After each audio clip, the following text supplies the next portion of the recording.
Can you tell us your name and where you're from? My name's Honesty, and I'm from Pleasant Grove, Utah. Can you spell that for us? P-L-E... No, your name. A-U-N-I-S-T-E-E.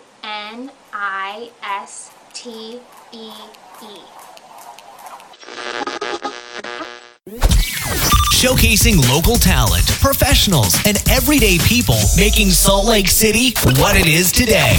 It's time for another episode of the I Am Salt Lake podcast. You know, right now I feel like I should be busting open a bottle of champagne and making a toast to each and every one of you guys for helping make this podcast possible, for helping get to episode 50. So thank you very much. Without your emails, your voicemails, your donations, I wouldn't have been able to make it this far. My name is Chris Hollifield. Welcome to my show. If this is your first time listening in, thank you so much for listening. IamSaltLake.com is the website. The best part about the website, you can go back, you can listen to all the previous 49 episodes. You can listen to them on the website, or what I would suggest doing is downloading them from the website. That way you can listen to them when you're on the go and you're out and about. You put them on your iPhone, your smartphone, and listen to them whenever you choose. There's also links so you could subscribe on iTunes and Stitcher Radio. Hey, I got a great show for you guys today. Richard Tyler Epperson, he is my guest on today's episode. He recently put out a CD called Falling Between the Stars. He emailed me a few MP3s, and I was quite blown away by him. So I said, hey, you got to come on the show, and you got to be a guest. You got to tell me your story. He agreed to come on, and so yeah, episode 50, a great guest. I couldn't have had a better guest for episode 50. I want to quickly mention SaltLakeCityConcerts.net. Check out the website. There's a lot of really great shows coming to town. I'm excited for a couple of them. Anti-Flag, Alkaline Trio coming in just a few days. We also have Suicidal Tendencies in April. I mean, there's a bunch of really cool shows. SaltLakeCityConcerts.net. Check out the show. They're huge supporters of the podcast.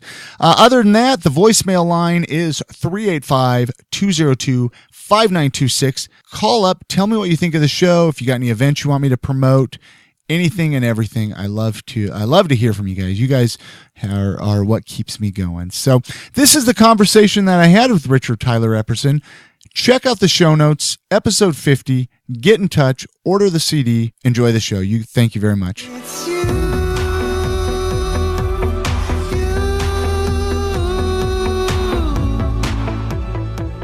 So what was the first instrument that you ever played then? I mean, how old were you when you played your first instrument? I think I was older. I was about 12, maybe possibly 11. I think it was 6th grade. It was the bass. I come from a really long line of musicians. My great-grandpa had his own radio station here back in the early 1900s and wrote symphonies and plays, so we have all these old books. And then So wait, your grandfather was my great-grandfather had radio stations in like Salt Lake City. In Salt Lake City, yes. What kind of radio station? I mean, what? I just know him and his wife, they ran like a morning radio station and did all the music and stuff. And then, on the side, he would write symphonies for everybody. And like we have all these different plays he used to write. His name was Tyler Epperson. And so kind of started even before him too. My family came down with, the Mormons when they came down. Yeah. And I'm not Mormon, but part of my family is. But when we go, I had to do a report when I was in junior high, and so I had to kind of go through like the old diaries they have and stuff. And it was really neat to find out they entertained everybody with the violins, and they played violins on the camp trail all the way down here and stuff like that. So it kind of seems like it's been in our blood for a while. But with my great-grandfather doing the symphonies, my grandfather was a professional jazz drummer. And so anyone that came through Utah, he played the drums for us. So we got, autographs from Nat King Cole, Johnny Mathis, wow. Kingston Trio, there's Everly Brothers, just anyone that ever came through here, he was a drummer for, and that's what he made his living off of his whole life in here until he retired. And so you were born in this area. I mean, and we talked about this obviously before. You were born, you started playing bass at about 11, 12. Mm-hmm. And did you take lessons then, or did you just kind of pick it up and have fun with it? Or I was taught a lot by my brothers and my dad because they both played guitars. And it's kind of the reason I wanted to play bass is because it seemed really interesting. I remember we were going to a a guitar shop down on River Road at the time. It's gone now, but I was going there with my brother because he was buying his first guitar, and my dad picked up one of the basses and played that old blues bass line, kind of standard bass line, and I just loved it. And I've always been a huge Beatles fan and loved Paul McCartney, and so I just always had this connection with the bass. And so when I saw that and heard that, I'm like, that's the instrument I want to play. That's what I got to play. And to get that, I ended up I was still young. I used to go to Cobwebs. It was an antique store down in Sugar House area, and buy Star Wars figures for every kind of holiday, birthday, Christmas, everything like that. Because I was younger, so I missed the time when they were at stores, so it was all a collectible by that time. But I ended up getting all those together and selling all those so I could afford my first bass. And we went to pawn shops and looked everywhere we could find and picked up my first bass and started playing that. And so I didn't take any lessons, but I did have the helps of my father and my brothers, and it was kind of an easier thing. You have too many guitarists in the family. You can't all play they need a bass guitarist. They need a place. Everyone was really excited if I was going to play bass because it started filling out. So what kind of music? I mean, you mentioned the Beatles. I mean, you've always loved the Beatles. At a young age, what were some of your musical interests or influences? It really varies. Like, it's kind of funny, but like Beatles is by far the best, and in my opinion, the Beatles influenced everybody, whether you like them or not. Yeah, whoever you do like, the Beatles influenced them, in my opinion. Other than that, I mean, I grew up. I loved Warren G. growing up. I liked any type of thing. It didn't really matter. I was always a big Dave Matthews Band fan. I kind of like everything. It's just one of those things. There was never a music that I didn't like. I can listen to classical music and just love it, and just like that type of stuff. So there wasn't a certain genre I ever liked. It was kind of just whatever you were feeling or whatever mood you were in. That's how music is to me. It's always kind of funny when I hear certain bands or certain albums where it's all a happy love song or it's all angry, and I'm like, I'm either really emotional or or these people aren't writing each emotions when they write a song, because that's what I love about music. You're having a sad day, you're having a down day, there's a song for that. You're feeling really dark, there's that. You're really happy, you're playful. Music can go to whatever type of emotion you are. So there's never been a certain genre or type of music that I've ever really, this is what I like. It's kind of just whatever feels right at the time. So, but you play all kinds of instruments now, right? I mean, you play, because on your CD, didn't you did all the music on this, right? I did all that except the drums on some of the tracks. Okay. And the reason for that was, I have an electric drum kit, and that sounds good for some of the songs, but those cymbals sound so fake sometimes that you can't get good feel with it. So with the CD, I had Phil he's from Canada, a studio drummer from there. I would send him the songs just through Dropbox, WAV files like that, and with like kind of an idea of the drums, and he would send it back. But otherwise, the keyboards and guitars and bass and everything like that, little weird sound effects are all just done through like MIDI type programs. Isn't technology just mind blowing to think that you could do that? To think, okay, I can just send somebody files via in the invisible lines of the internet, and then they'll put drums and then send it back, and the quality will be the quality. Oh, it's amazing. Is how they can keep the quality by sending the tracks back. Yeah. There's no loss in anything like that. It's not like tape back when they're doing analog or anything like that, where you had to worry about quality. The more times you play things, when you record things, you start to lose it. You get the white noise. I mean, it's so nice with the digital world like that. My whole album was mixed in the UK by a mixing engineer that's kind of starting up doing his own business up there. And how did you meet up with these, like the drummer? You said the drummer was in Canada. I mean, how did you meet up with him? I mean, what? It's one of those things when you don't have much money and you're trying to do something that you start to email anyone you can. That World Wide Web is pretty big. And so I just started kind of sending emails out, sending songs and saying, I'm looking to get some drum tracks on there and stuff, and just kept kind of going to different people. And I met Phil and told him I wanted to probably do a bunch of songs, and he was really nice, really liked the songs, and he said he'd give me a great deal. And you were ready stuff. To, and then you said you had it mixed in the UK, and that was kind of similar situation, same type of thing. I think I sent out it was called My Melody, the track there, and I sent out to about 15 people, different mixing people, and just hey, can you do a demo of this? Let me see how you can mix.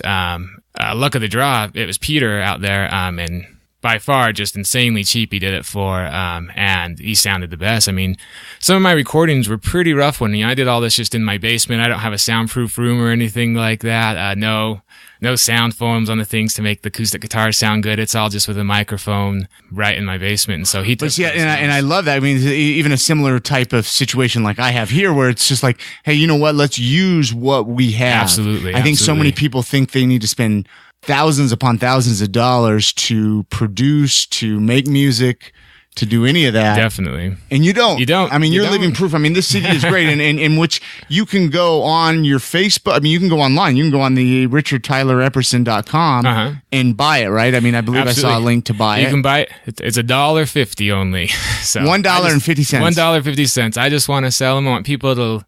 And that's not that. That's for everybody, not just the listeners today on the. You know, That's a special for I Am Salt Lake podcast. Oh, I love it. I love it. No, so you got 14 songs on here. Yes. And I mean, how long did it take you to record all of this album? Probably I started this in the fall. fall of 2012. Oh, wow. And I finished late December. And I just I did it at night whenever I had free time. So you did it pretty quick. Pretty quick, yeah. I mean, it could have went faster. I did about 20-something songs at the first, but that's where the one thing came into, where certain songs I was able to do. There's certain equipment, certain sounds I just couldn't get, and so I kind of had to keep narrowing it down. And I did a couple songs that I probably wouldn't have done as my first choice, but they sounded better, and I was going to make sure they sound crisp and clean and clear. Well, let's actually play a song, one of these songs. What song from this CD, one of your, I mean, I'm sure they're all your favorites, right? They're all like your little children. What song would you like to, let's play a song and then we'll come back and talk some more. Well, let's go. This song maybe a little bit more of a downer song, but I think it sounds really neat. It's called Beautiful Mind. Beautiful Mind. It's from Richard Tyler Epperson, and Falling Between the Stars. Yes. And we'll be back to talk with him some more.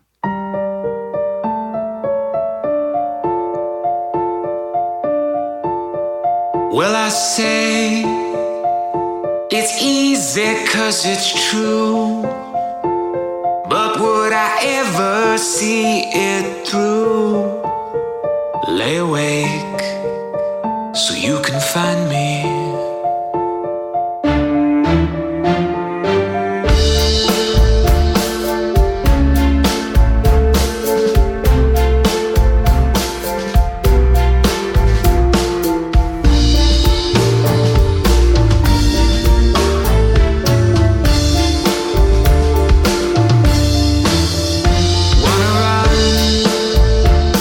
Inside my open mind,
as a musician, I mean, what are some challenges that you've like the hardest thing with, say, putting out this CD? What are some obstacles that you felt were the hardest? With making the CD, I think it was time was the biggest thing, and time. And were you on a deadline, or I mean, no, but I a little bit. You know, I'm getting in my late 20s now, and I haven't done much music in the past probably 3 years until this point. You get kind of focused on your job and career, and you get a mortgage and stuff like that, and you start to lose the music side of life. And so it's one of those things where I felt like I have to try. I have to make a CD. I have to give myself a chance to basically fail or succeed, just so I know in my heart that I try to do something that I was passionate about.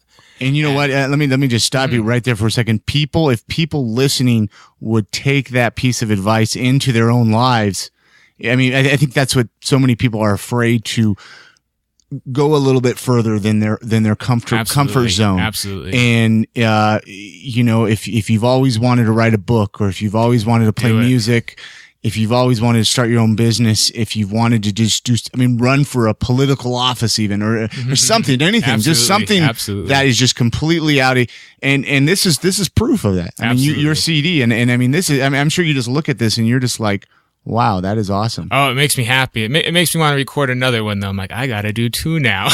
Yeah. Keep on going. But no, that was the main thing. And it wasn't to succeed. It wasn't anything like that. It's like, at least go out there to fail. If you fail, you know you tried at something. Yeah.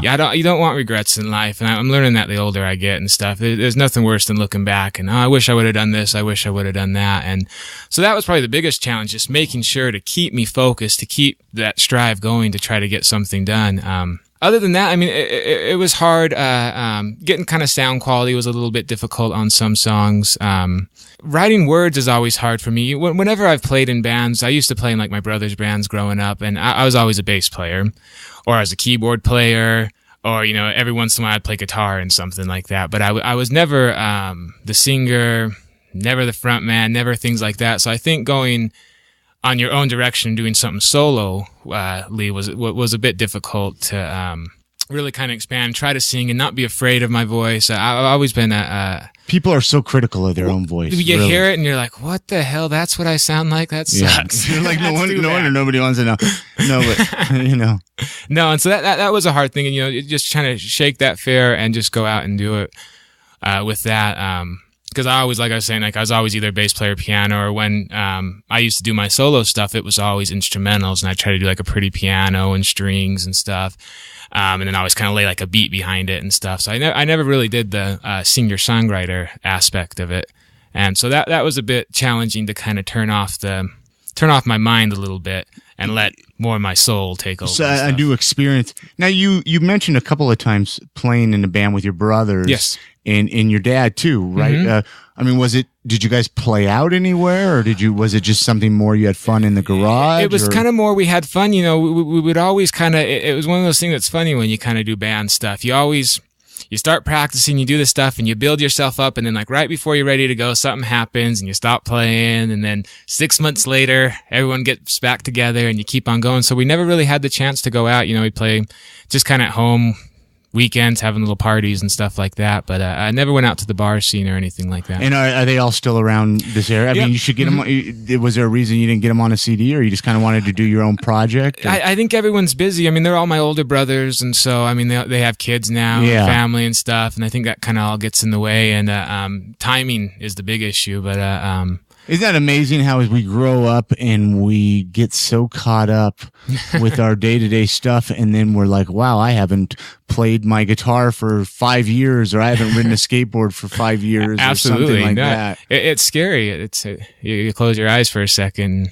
So so you mentioned, you know, you want to do another album, you want to do this. I mean, where would you like to go with this? Where would you like to, tour at all? Would you like to, or is this, it's hard. It's hard because, like, you know, of course, like the ultimate dream is to have music be my career and stuff like that. The possibility of that, you know, is probably a bit slim, but The big thing, I just want to be able to keep recording and have people want to hear stuff. So when I get comments, when, people send me messages or like things or say things, that's all I kind of want. And just so I can keep on recording, I do it all in my basement. So I'm going to keep recording forever. Yeah, that's going to be forever. my life. But hopefully people want to hear it so I can keep putting out. It's nothing to make money or to do things like that. It's just, there's something so fulfilling about someone saying, I understand, or that song really touched me when you get a message like that. They're like, I know exactly how you're feeling on that. And so the goal is just keep writing songs and send them out. I'd like to start playing, some more acoustic gigs around town and stuff like that. And hopefully I can get in that in the coming months and stuff like that. But yeah, so if you're listening and you want to get Richard on a show or something, drop him an email or get in touch with him. I mean, get in touch on. Now, can you get this on iTunes at all? Are you on iTunes? You can get it on iTunes. It's expensive on iTunes. iTunes is $9.99 for a CD, but just the easiest way is go to my website. There's a PayPal thing. It's $1.50 and I'll mail it to you. So. Which I'll list all of that, all the links on the iamsaltlake.com website. Thank you. $1.50, you can't go wrong. I mean, so back to touring. Let's say your ultimate dream band called you up or dropped you an email. I mean, who would be your ultimate dream band? I mean, let's reach for the stars. I mean, you even mentioned the Beatles. I mean, if you got to tour with any band, past or present. I don't even, that is like probably the hardest question, because it'd be anyone. If I could ever, meet an artist, it'd be Paul McCartney, without a doubt for me. But to tour with them, I think would put me to shame, and I'd feel self-conscious the whole time. So, but if I had a chance to hang out with an artist. We're hypothetical here. Yeah, you know what I mean? This is just a dream, It'd be neat to, with Paul McCartney to hang out with him. Yeah. I can definitely pick his mind sense a Beatles influence. Absolutely, absolutely. You play quite a bit. I mean, is there an instrument that you'd really love to learn how to play that you haven't learned yet? Growing up, I always wanted to play the violins and stuff like that. Really? And I took violin lessons for about 6 years. So. It's funny because it seems like most people learned it in elementary school, and I don't know what happened to me at that time, but I didn't pick it up. It always sounded really fun, but now with the days with the softwares they got, and I plug my keyboard into the computer, and I have an orchestra there if you want it with the MIDI capabilities and stuff. But so I don't know if any instruments pop out. I'd like to be a better drummer. That'd be nice. But no new instruments. And you just, again, back to, you've just kind of taught yourself how to play everything. With the help of my brothers and father help me a lot. They all help kind of different aspects. Yeah. It's funny when you have a family. Each instrument, it's because you do piano, guitar, bass. Well, yeah, piano was more self-taught, and I got that for a Christmas present when I was in junior high. Just one of those little cheap Casio keyboards, and that was just kind of learning. How they have like preset songs. They got like a Beethoven song or things like that, or the Canon wedding song, and I would just sit there and slow down the tempo and kind of listen to the notes and learn how to play that. So piano was more self-taught, but guitars, I think when you hear my guitar playing, it really has a little aspect of everyone in my family or different influences, because they're all so unique and different in their own ways, and I think I took a little bit of all their different ideas and kind of created your own style. Where do you think if music would have never been introduced to you, and say you mentioned you came from a very musical family, mm-hmm. if none of this, music, and you would have just been where do you think you would be? If music would have never came into your life the way it has? I don't know. That's just such a it's a loaded question, I guess. Well, it's a weird thing to even think about. It's kind of music is. It's just like, where would you be without food or water? Music is kind of like that. It's like, I don't know how to picture something that's been such a big part of your life. Yeah, because and it's every aspect, whether it's even not playing it, just listening to music. I don't know how many times I can listen to a song and that takes me back to wherever I was at that point when I first heard that song. There's certain songs and it can bring back a horrible emotion or just the happiest feeling in the world. So it'd be so weird to have no music. I just don't think I could picture that. Isn't it amazing how a song will, you can almost smell absolutely a moment from that. Down to feelings, time, scent, the way, cold, hot, people you were with. It's such a powerful thing, and it really is. It really is. It's crazy because it'll be like a song like I haven't heard for years, and there'll be memories I don't even remember, and then I hear that song and I just takes you right back to that spot where it's stuff your mind forgot that song can kind of pull out of the storage. It's pretty crazy. So besides music, I mean, do you have any other hobbies, I mean, do you, or does music pretty much consume you? I mean, is that? I mean, I love sports and basketball and football and things like that. Really? Okay. But, but music's probably like the biggest hobby, but I mean, I'm a nerd. I can play Xbox all day long and things like that. You know what I mean? So. Okay, so you play some video games. Oh, absolutely. I like video games. You play sports. I mean, who's your favorite sports team? It depends. If it's football, it's Steelers is a favorite football team, and then basketball, it's Jazz. But football is funny because I can like a bunch of teams. I think it's when you don't have a professional team, you can kind of branch out and like different people. But being basketball, we live in Utah, so I want everyone else to fail and the Jazz to succeed. I could dig. I'm waiting for the day that we get a football team here in Salt Lake. I'd love it. Can you imagine an NFL team here in Salt Lake City? And I'm not even a huge football fan, but I just think it'd be great to do a football I'd love game. it. It'd be so exciting to go see a game. It'd be really neat. So back to, I mean, you grew up here in Salt Lake. Mm-hmm. I mean, what's some of your favorite things about living in Salt Lake? I mean, do you have any favorite things or? I love just the view of the mountains. I think the mountains are beautiful. So, I mean, the scenery around here, I just always good memories as kids going up Mill Creek Canyon and stuff like that. That's kind of my favorite thing about the Salt Lake and Utah in general is just the scenery. Do you think that there's any misconceptions about Salt Lake like that you've noticed? I mean, I ask that a lot, but I'm always curious what people's responses are. I'm always curious. It's kind of always one of those funny things if I go around or if I work up at the U, and so we get a lot of different people from out of town up there.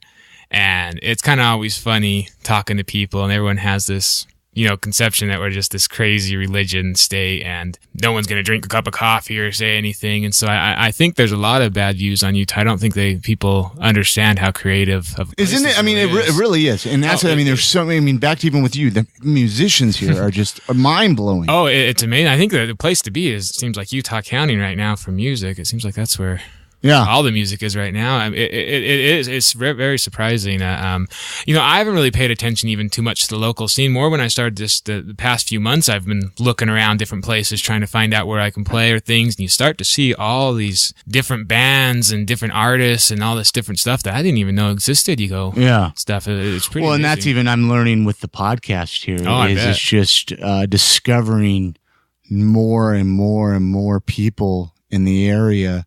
Like yourself, I mean, I would have never found out about your music. Mm-hmm. I mean, maybe I would have. I mean, I'm not, to say I wouldn't have is false, but it probably wouldn't. But I think it's so important especially for Salt Lake City listeners that are listening, to get out there and explore the city. Absolutely. Find out what's going on.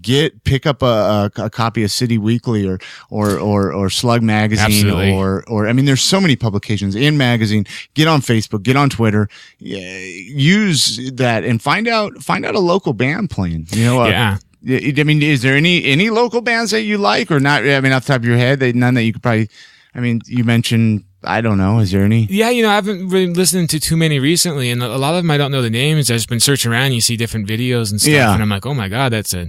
An amazing guitar player. It's like, so not off the hand, but I'm just kind of more exploring that now. Like I'm at the same type of road of probably most people where they don't think this stuff exists and stuff. So I'm just kind of opening my eyes and seeing, the beauty Salt Lake has to offer. Awesome. Let's play another song, and then we'll come back and talk some more. He's got, a few more questions for you to bother you. And no, just kidding. Give us another song that you want to play from your CD here. Let's go with, The Life Fall on Me. The Life Fall on Me. Mm-hmm. And, take a listen. We'll be back with more, Richard Tyler Epperson.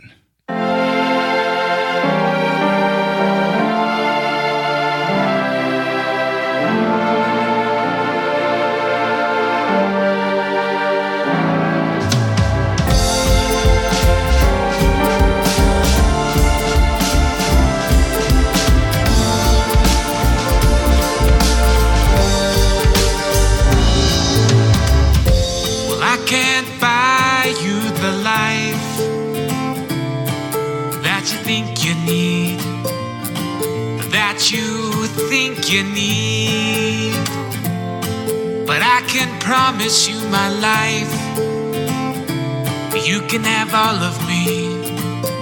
I'll give you everything. I said the money don't matter if we ain't got the love. Time don't mean much when it's all used up. So baby, say to me, 1,000 miles traveled, how about a few more? Hop in the car, where we roll, where we need. So please, fall on me. I need your love. I need your love. I said fall on me. I need your love. I need your love. So I could lay here all night and disappear from all we feel. I promise I will do you right. Just hold on tight. Let's live the life. I said the money don't matter if we ain't got the love. Time don't mean much when it's all used up. So baby, say to me,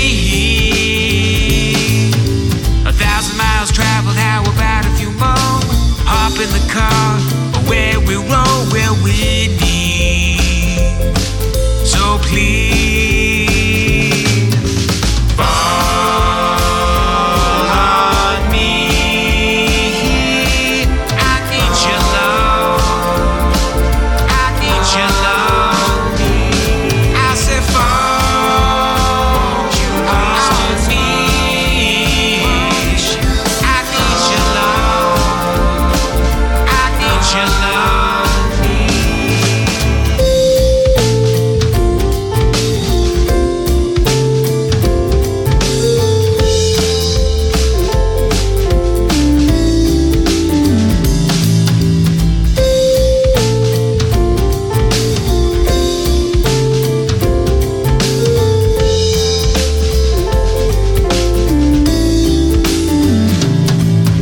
So I say we do.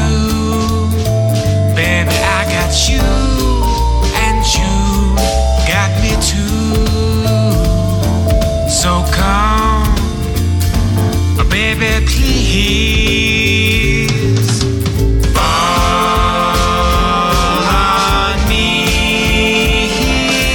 I need your love. I need your love. I said fall on me. I need your love. I need your love. Fall, won't you please to me?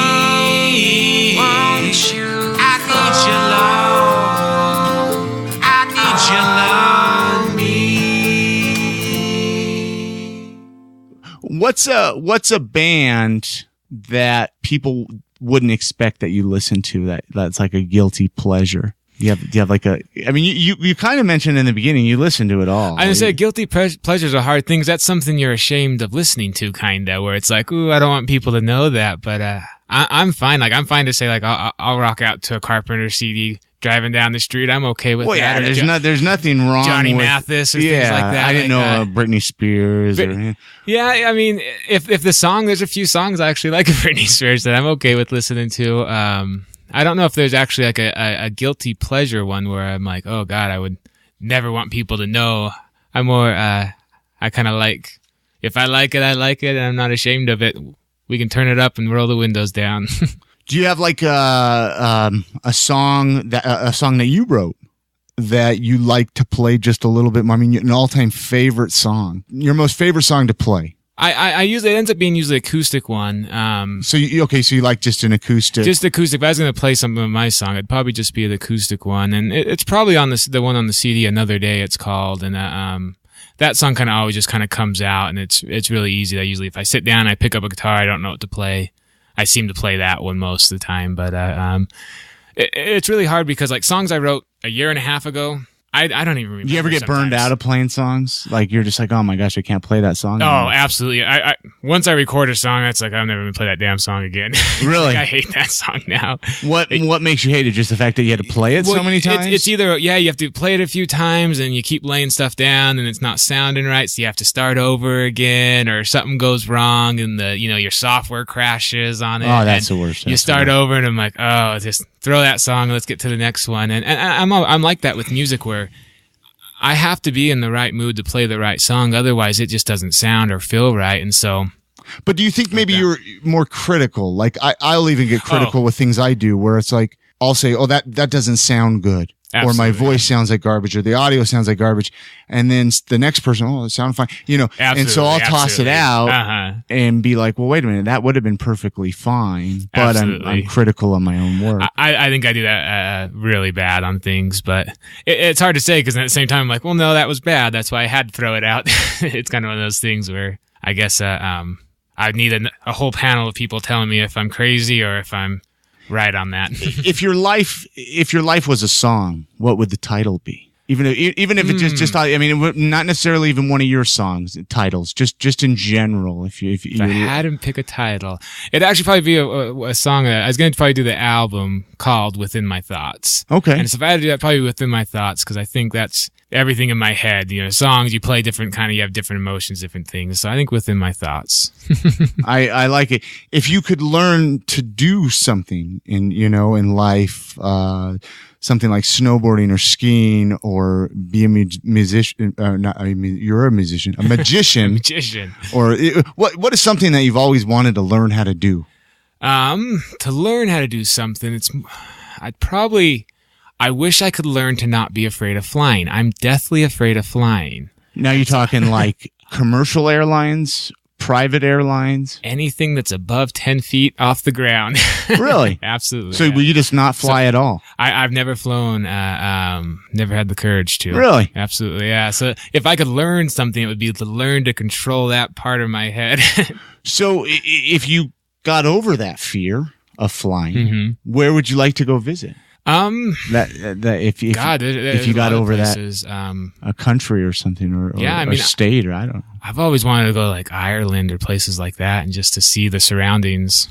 Really? Probably that, yeah. If I was going to fly anywhere. What? Just is there any attraction to Ireland that you've had, or? No, I mean, no. There's no connection. Just things. If you ever see like images or stuff, it just looks beautiful. So awesome. Yeah. What do you miss most about being a kid?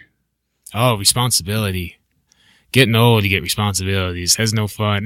Yeah. I mean, it's so nice being carefree and just oblivious to a lot of things.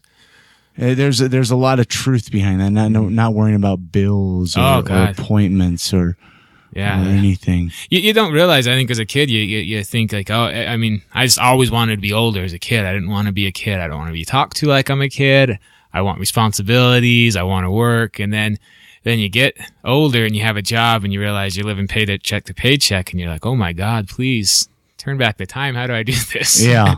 So, were you a troublemaker as a kid, or were you a pretty good kid? I think I was a good kid. I didn't go to school much and I'd slough all the time and do things like that. But I think I always had, I think I still respected people and things, but yeah, it kind of just depends. I think everyone has a bad teenager phase they go through, but I think I made it through not doing too bad at things. What's your favorite memory of like high school? Favorite memory? Or do you have? I mean, I don't know.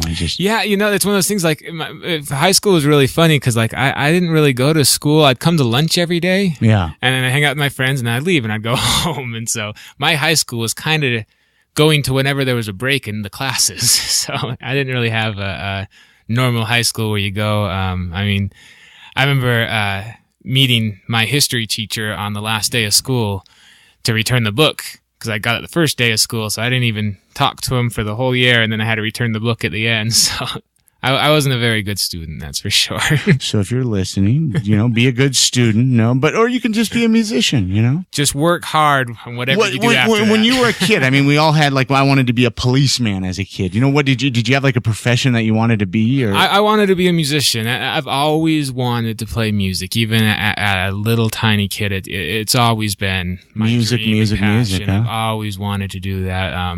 I mean, he's got millions of pictures of me as a 3-year-old with a plastic fake guitar running around and singing Twist and Shout always and stuff like that. So I always wanted to do music. I've never had a different thing like where people, like you say, where people want to be a fireman or people want to be president or this. I've never had any goals like that. None of that's ever sounded fun or entertaining or just fulfilling to me. It's always been music. Really? And that's, I mean, you definitely are reaching. Is there any like piece of advice that you would give to somebody that wanted to do what you're doing or play in a band or play music? I think the biggest thing is just stay with it. Just do it. Like we kind of touched on the subject earlier. It's just go out and do it. Just Don't go be afraid. and do What do you have to lose in the end? Yeah. You fail, you fail. Well, you know, you've been a lot of fun to sit down and talk with. You know, I've learned a lot about you, and I've learned. Let's plug your website information. Is there anything more you want to mention or talk about before we kind of wrap it up here? No. I mean, just if you got a second, you know, run by my webpage or Facebook, check out the songs. Yeah, just let me know what you like. Again, feel free to do you know what you see? RichardTylerEpperson.com. Yes. And your face. Are you on Twitter? Do you use Twitter at all? I don't use Twitter. I don't feel like I have enough witty things to say to have a Twitter account. You know, and Twitter isn't always witty. I mean, you could say just plug. I don't know. You know, there's that line where I feel like if I had a Twitter, it's either going to be pure self promotion, which gets annoying at times, or start coming up with things to say. Gosh, so you gotta promote yourself. Well, you know, that's what everyone keeps telling me. They're like, don't be afraid. Like post, and I'm like, I post once this week. I don't know if I don't want to piss everyone off, but it's a funny thing. It's one of those things I got to get over. But no Twitter. Mostly just Facebook, Reverb Facebook Nation. You're on Reverb I'm Nation. on Reverb Nation, but I think the best way is probably Facebook and stuff. YouTube. I always put little different acoustic songs or different versions of stuff when I'm recording things when I have time. So subscribe to your YouTube channel. Please. Like you on Facebook. Please.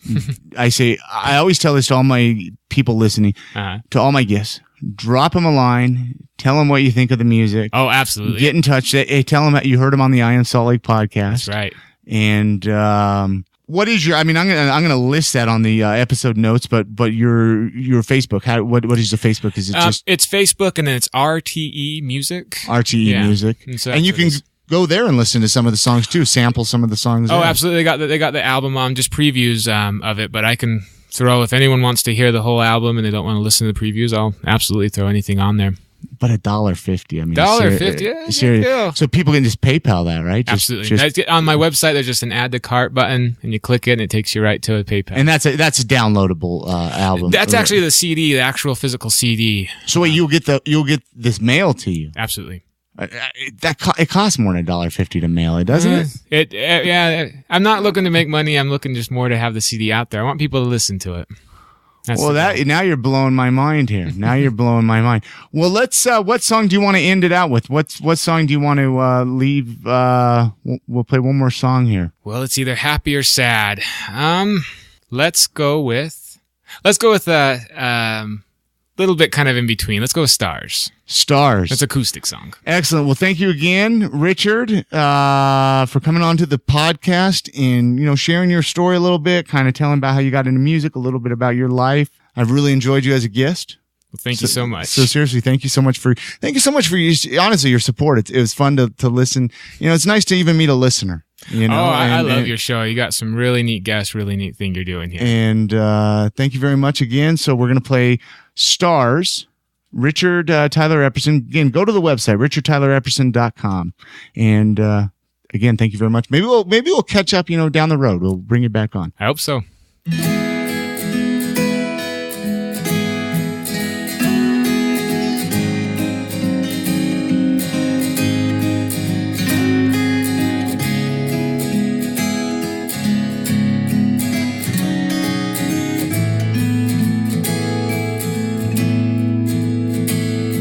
The stars,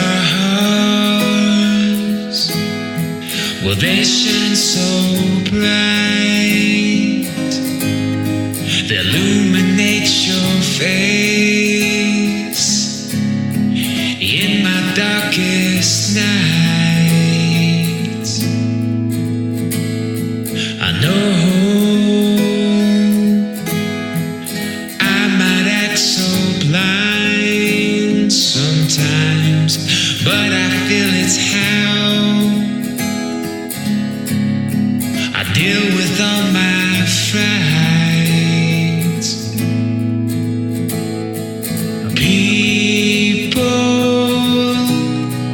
They don't understand. Wishful, girl, you know I am. Please just hold me in your hands as the stars shine down on where we stand. Where we stand.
Tell it to me.